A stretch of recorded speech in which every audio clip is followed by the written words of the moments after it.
الصلاة والسلام عليك يا رسول الله. الصلاة والسلام عليك يا حبیب اللہ. حضرت امام طاؤس یمانی رحمۃ اللہ علیہ آپ فرماتے ہیں، میں حضرت سیدنا امام حسن رضی اللہ تعالی عنہ آپ کی بارگاہ اقدس میں حاضر ہوا. آپ کی بارگاہ اقدس میں عرض کیا، حضور 15 شعبان المعظم کی رات اور اس کے عمل کے بارے میں کچھ بتلائیے. حضرت سیدنا امام حسن رضی اللہ تعالی عنہ آپ نے ارشاد فرمایا، میں اس رات کو 3 حصوں میں تقسیم کرتا ہوں.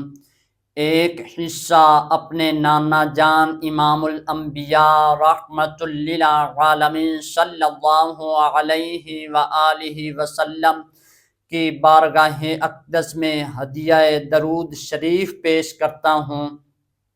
میں اللہ تعالیٰ کے اس فرمان پر عمل کرتا ہوں.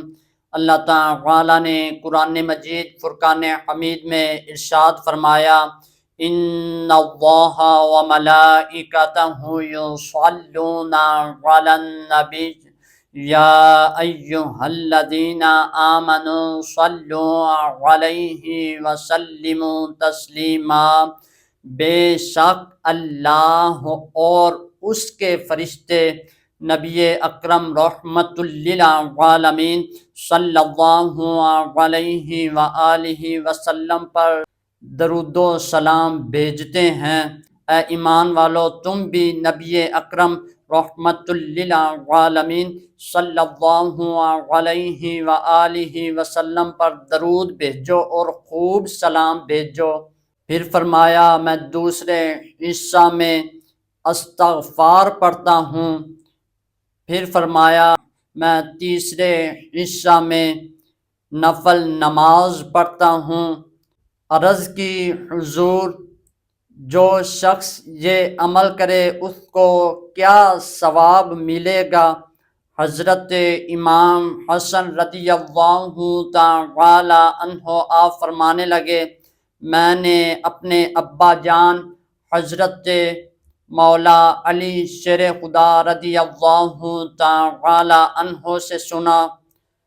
میرے ابا جان نے میرے نانا جان امام الانبیاء رحمت للعالمین صلی اللہ علیہ وآلہ وسلم سے سنا.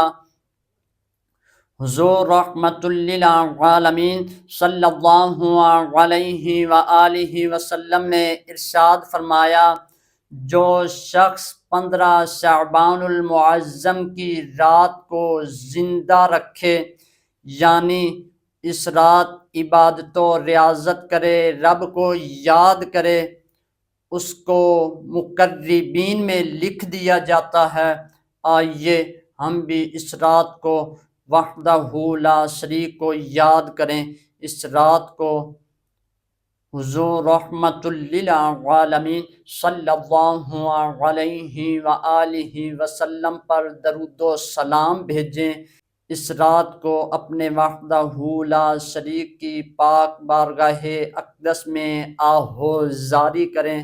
اس رات کو اپنے رب کو راضی کریں تاکہ ہم اس دنیا میں بھی اور آخرت میں بھی کامیابی حاصل کر سکیں. وما علینا الا البلاغ المبین.